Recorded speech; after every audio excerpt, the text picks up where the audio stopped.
Baik, selamat siang. Hari ini kita akan mencoba untuk mengerjakan analisis menggunakan persamaan struktural atau sering disebut dengan SEM, yaitu dengan menggunakan aplikasi atau software SmartPLS. SmartPLS kita buka, yaitu SmartPLS 4.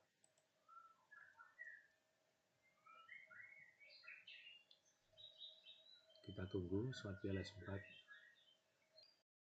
hingga muncul menu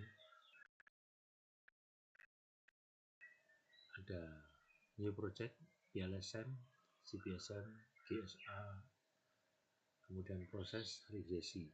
Nah, di sini kita coba new, kita kasih nama latihan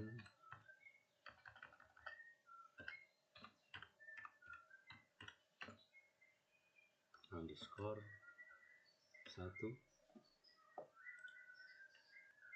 Nah, di sini ada tertulis latihan 1. Kemudian kita import data filenya. Kita dari data file kita akan menggunakan data filenya mahasiswa yang sedang menulis skripsi. Di sini nama mahasiswa adalah, di sini ada tertulis, ada data. Kita akan mencoba menggunakan data yang ada pada folder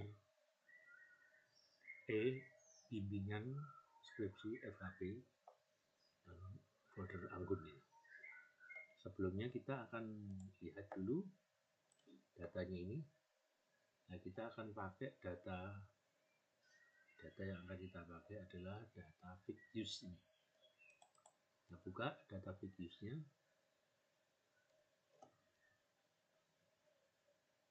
Dari data Vicuse kita lihat tabulasi hasil dari penggalian data menggunakan Google Form yang disebar pada populasi, dan untuk mendapatkan sampelnya, yaitu sampelnya kita mendapatkan yaitu sejumlah 81. Dari sini kita melihat hasilnya bahwa kita mempunyai data X1, X2, kemudian di sini ada Y, kemudian di sini kita tabulasikan seperti ini.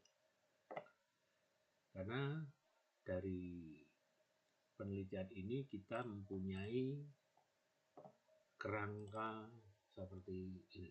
Kerangka penelitiannya seperti yang terlihat di sini, yaitu X1, X2,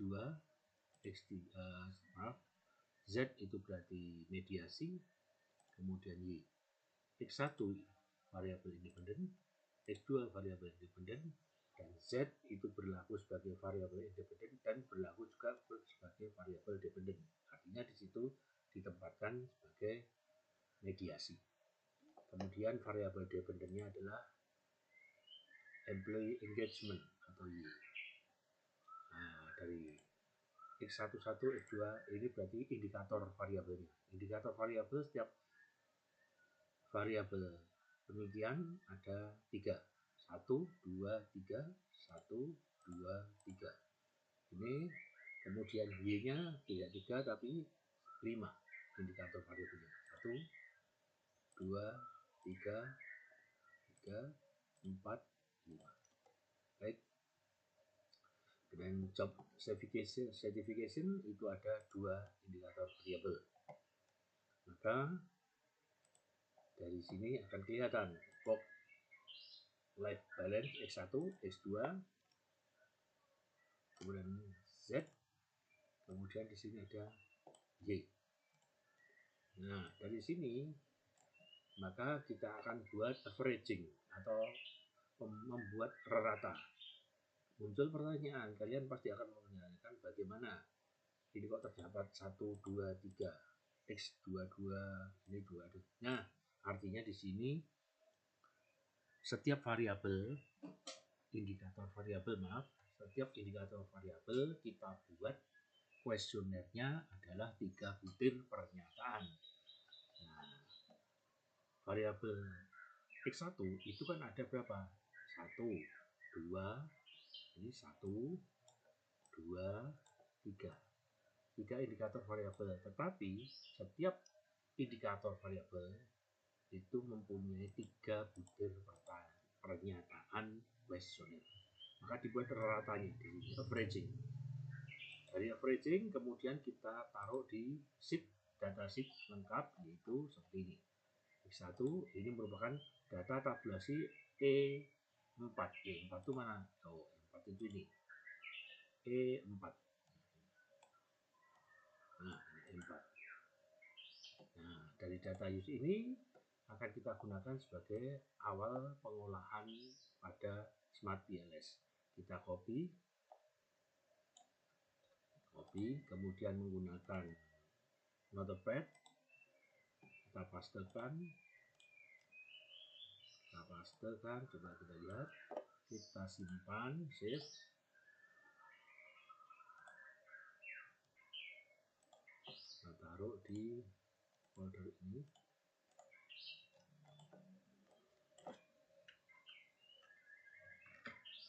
Kita kasih nama olah data, save, yes,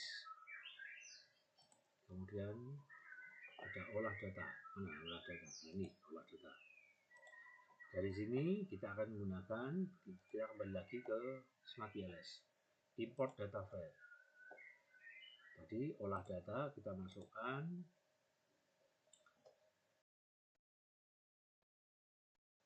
dari proses, kemudian kita import,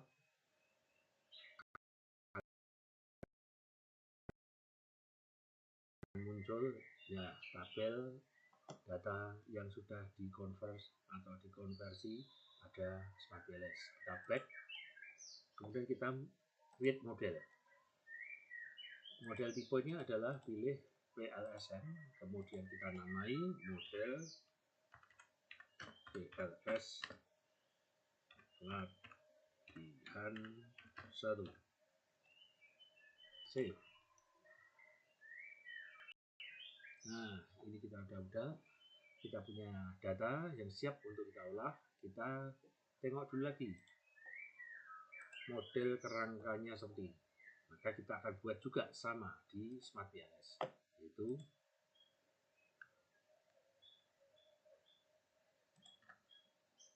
X11 sampai X13 kita masukkan di sini.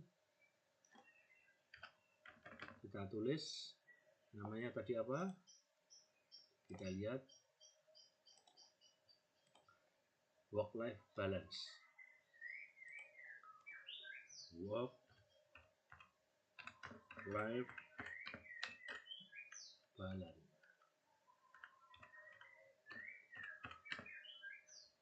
Kemudian kita tutup kolomnya. Kita enter. Nah, kita pindahkan posisinya. Nah, seperti ini kita ada data. Kita masukkan kembali X2. X2-nya apa? Kita lihat stres kerja. Kita tulis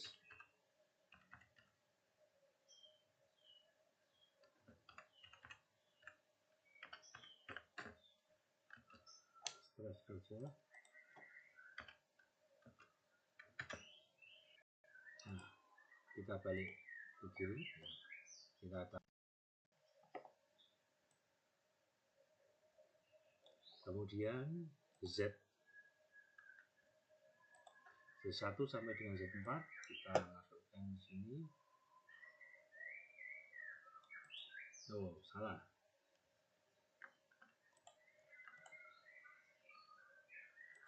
Z1 sampai 5.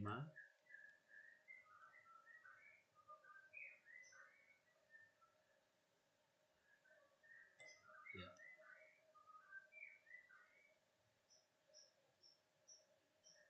Z1 sampai Z5. Coba kita perhatikan. Z1, 2, 3, 4, 5. Apa betul kok Z-nya 2 ya ini? Oh salah ini, bukan Z ini Y-nya yang 5. Oh ini kebalik ini. Coba kita lihat, Y-nya kan 1, 2, 3. Nah, ini ada kebalik nih. Job certification-nya 5. Oh kebalik, gambarnya kebalik nih. Job certification-nya itu 5, ini kebalik, berarti ini salah ini gambarnya salah. Oke, kita Z-nya itu job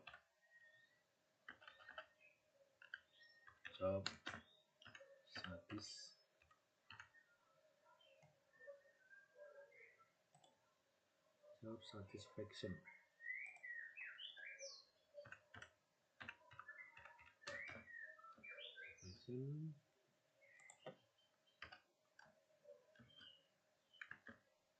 Nah seperti ini, kita taruh di atas.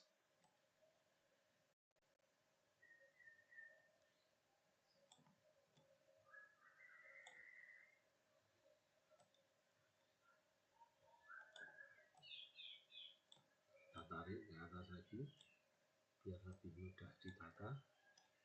Kemudian Y kita masukkan di sini. Y adalah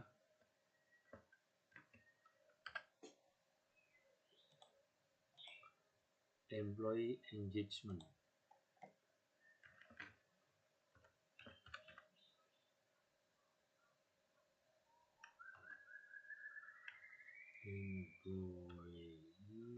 Employee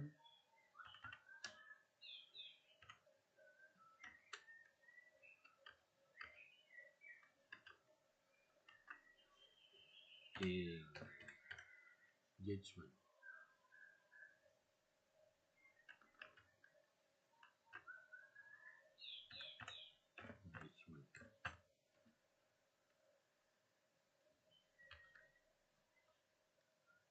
Ini berarti engagement Y.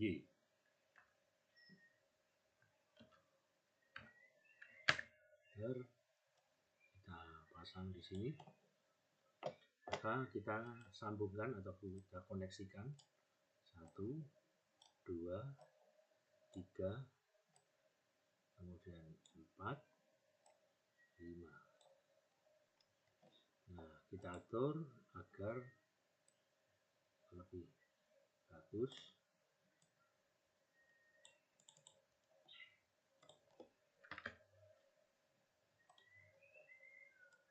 Hasilnya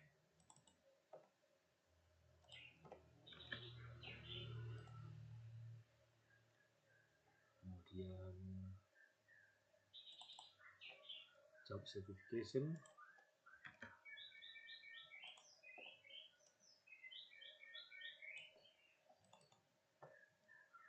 employee engagement.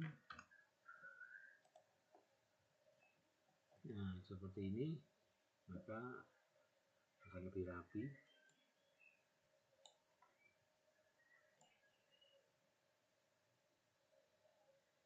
Nah ini setelah sudah sesuai dengan gambarannya. Tapi kalau ini misalkan dibuat gini juga bisa nih, misalkan. Nah ini kita taruh ini.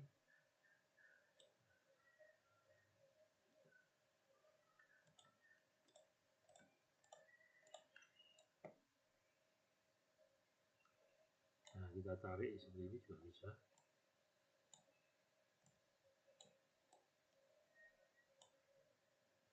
Kita atur, oh ini kita turunkan dulu aja. Nah seperti ini lebih bagus hasilnya, nanti tampilannya juga lebih rapi.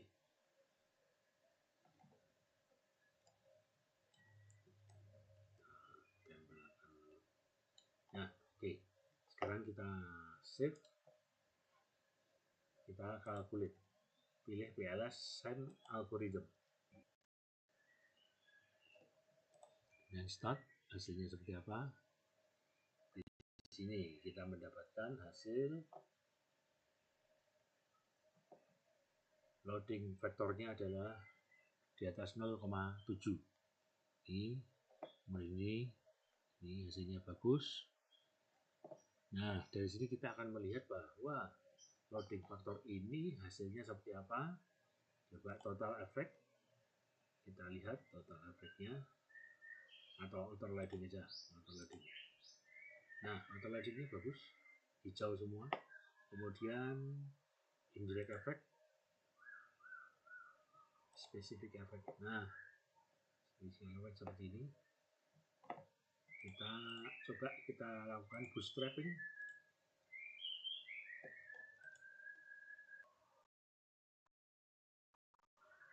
Bootstrapping kita lakukan sebagai tahapan untuk mengetahui lebih lanjut bagaimana data ini diolah, hasilnya seperti apa. Kita lihat di total effect, spesifik indirect saja dulu.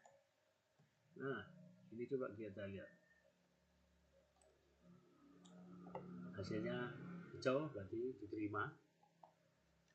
Itu berarti mediasinya diterima. Kemudian total efeknya seperti apa, bagus semua. Nah, di sini akan kelihatan bahwa hasil dari pengolahan data itu menunjukkan bahwa p-values-nya diterima semua.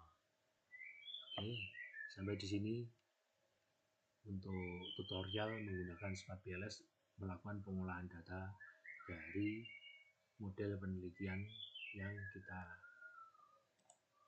rancang, yaitu X1, X2, Y, dan Z-nya. Terima kasih semuanya.